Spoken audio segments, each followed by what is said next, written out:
మన పందా ఏదైతే ఉందో పోరాట పందాలో నేటికి మార్పు లేదు. పార్లమెంటరీ పందా అనేది ఈ దేశంలో ఉన్నటువంటి ప్రజలను మరింత పేదరికంలోకి, మరింత దరిద్రంలోకి నెట్టుతుంది తప్ప ప్రజలను సమానత్వంతో కూడుకున్నటువంటి రాజ్యాన్ని, సమానత్వాన్ని ఈ పార్లమెంటరీ పందా ఇయ్యదనేది మనం అర్థం చేసుకోవాలి.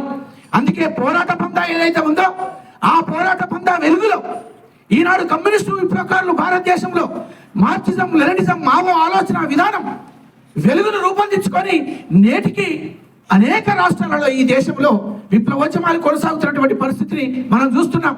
అందుకే విప్లవానికి అంతమనేది ఉండదు, దీర్ఘకాలికంగా ఈ పోరాటం కొనసాగుతుంది.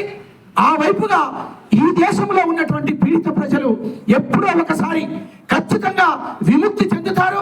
ఆ విముక్తి మార్గంలో పయనించడం కోసం మనం అందరం కూడా మన పార్టీ అయినటువంటి సిపిఐఎంఎల్ న్యూ డెమోక్రసీ భారతదేశంలో అనేక రాష్ట్రాలలో పనిచేస్తుంది.